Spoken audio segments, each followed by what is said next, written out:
Hello and welcome to Slice of Ace.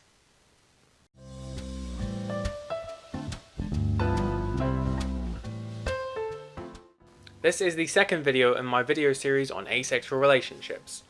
The first video in this series was about ace-ace relationships. This video and the next one are about Ace-Allo relationships, and the final video in this series will be about non-traditional relationships, such as queer platonic relationships and polyamory. When the videos are done, I will link them both in the description and above in the top of the video. I created a survey and ran it for the last couple of weeks, asking people about their experiences being in Ace-Allo relationships. This will be focusing mainly on the aspects of physical and sexual intimacy in Ace-Allo relationships. Next week I'll put out video 2.2, which will be more about the differences between Ace-Allo relationships and Allo-Allo relationships. And then finally, the final video in the series on non-traditional relationships will be a fortnight from next week. That being said, let's get on with the video.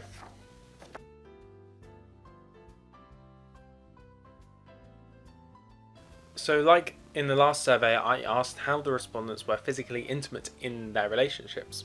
I'll throw out the responses of this question on the other survey for ace-ace relationships, just so you can see the differences between them. Whilst physical intimacy was a lot less common in ace-ace relationships, especially in terms of kissing and snogging and the more intense forms of physical intimacy, the responses show a more typical behaviour.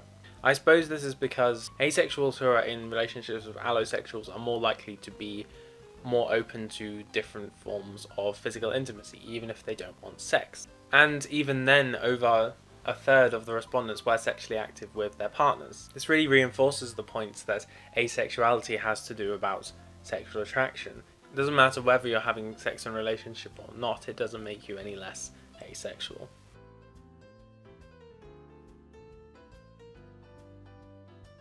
About a third of the respondents weren't sexually active in their relationship. I remember a few of the respondents were in long distance relationships, so this could be the reason. But still, it is a large proportion compared to what you would see in a relationship between two allosexuals.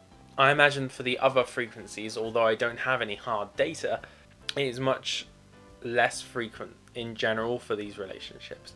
I imagine in these relationships that the two people are trying to find a compromise between what the asexual wants and needs and what the allosexual wants and needs, which is a good and healthy thing to do.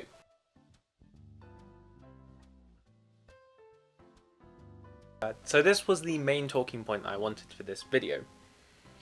Obviously, the only real difference between a relationship between two allosexuals and a relationship between an asexual and an allosexual is that there is a difference in sexual need.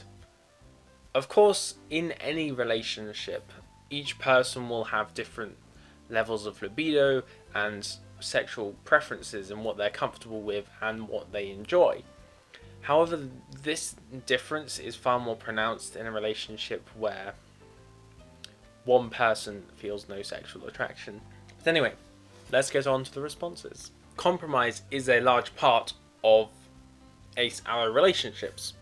That is something that a lot of the respondents echoed. So Sarah said that after 3 years my intentions changed and now we are more active to match my partner's sex drive. So I think in this case Sarah is having sex more often to fulfill her partner's need. And of course this is perfectly alright for her, and it's important to find something where you're comfortable with the amount of sex you're having in a relationship. An anonymous person says they're willing to have sex, but its emotional load has to be low.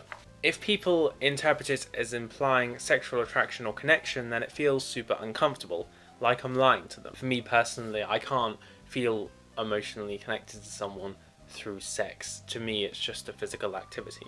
Another anonymous person talked about compromise as well. They said that once they learned about asexuality, they were able to articulate their needs better, and having a reason for why they feel the way they do makes it much easier to talk about. Since their partner always wants sex and they basically never do, they have to compromise. And yes, this is important, and I'll talk about this later, but communication and talking to your partner, especially in an Ace-Allo relationship, is imperative. So I think all in all, compromise is a very important part in these relationships, so you can satisfy the needs of both people involved in the relationship. The next thing that I wanted to highlight was a source of misunderstanding for allosexuals if they don't fully understand your asexuality. I've mentioned this in other videos, but what someone considers romantic or sexual is completely dependent on the person. Almanac said, whenever I would do something that might be considered sexual in nature, but I considered it romantic, it would confuse him.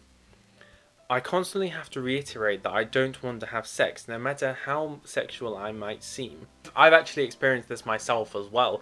I was in a relationship where I quite enjoy snogging, even though a lot of people see that as a sexual act. I noticed over time my partner stopped making out with me. I was a bit confused, and I tried to initiate a couple of times, but he'd kind of stopped me. So eventually I did ask him, and he said to me it's a sexual thing and I don't want to do that with you because you're not a sexual person. And I think it confused him, because to him I was initiating a sexual act, whereas to me I was initiating a romantic act. So I think it is very important to clearly state what you're comfortable with and how you perceive different romantic and sexual acts, so there isn't any confusion in that area. Unfortunately, in some cases, the disparity between the sexual needs of an allosexual and an asexual will be enough to break the relationship on its own. An anonymous person said that he ended up breaking up with me on the grounds that I was being unfair by making him wait on a maybe. In other words, he thought that maybe in the future I would be comfortable having sex with him. You should never assume that someone's sexuality is going to change. Sure, sexuality can be fluid in some cases, but for a lot of people, they won't change. I know for me, whilst I haven't always understood my sexuality, it has always been constant. If you're in a relationship where you are not sexually satisfied, then you shouldn't expect that the asexual will just magically want to have sex with you one day. That's not how it works. Similarly, Becca said that yes, he broke up with me because he couldn't handle me not being attracted to him. A lot of allosexual people do need and want that emotional connection that sex has for them as well. On the other end of the spectrum, we have some success stories. Some people who haven't found that sex has really been a problem in their relationships. Songbird44 said that he has been very understanding and has not pressured me, complained, or belittled me for my asexuality. And that is how it should be. If someone's going to be in a relationship with you, they should respect your orientation. Pons said it hasn't been a point of contention this far. He's accepting that I'm not always up for sexy times and doesn't pressure me. This is another thing. I feel like in being the asexual in the relationship, there can often be a lot of pressure to satisfy the needs of the allosexual, and that shouldn't really be the case. It should be a mutual compromise if there is going to be some sort of compromise. Danielle said that I told my husband that I was ace before we started officially dating, and he researched it. He had never heard of it before and he wanted to understand what I meant. He said then that he'd still be with me even if sex wasn't an option. The only contention was his confusion. After that, it's been fine. And this is a really positive case as well, obviously. And it just goes to show that Ace-Allo relationships can and do work. I may be mistaken, but I feel that in an Ace-Allo relationship, the person who is generally more worried about sex is the asexual person. I'll just run through some people's quotes here. Lara said that sometimes I get worried that our intimacy isn't enough for my partner, but then I ask my partner to make sure they're as satisfied as they want to be. And similarly, Lauren said, he wants sexual interactions often and I can't provide that for him. I told him if it became too hard for him that I would understand if he broke up with me for it. And this is something that I've done personally as well.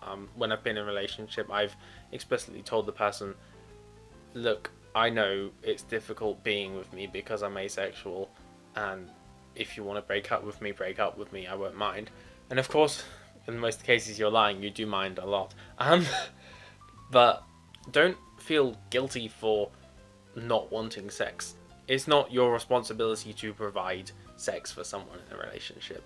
And finally, an anonymous respondent said, "It is a cause for anxiety or uncertainty on my end in wondering if he is satisfied, but we have always been honest with our feelings and worries, and it has never been such a big deal that we become strained because of it." Finally, some people did mention some other solutions to kind of alleviate the pressure of sex between the couple, but it's more what I'm going to talk about in the third video. Okay, I've been talking for the good part of an hour. I really have a little bit of a sore throat, and Scratch needs feeding soon, so that'll be the end of that video. The second part of this video, like I said, will be released next week. I would like to give a huge thank you to all the 30 respondents that responded to this survey. I hope that I represented your views well, and I really couldn't have done this without you. If you enjoyed this video, then please leave a like. I post videos every Saturday, so if you enjoyed the content and want to see more, then feel free to subscribe. Okay, that is all I had to say today. Have a wonderful day, and I shall see you next time. An anonymous, an enemy. I feel like Nemo.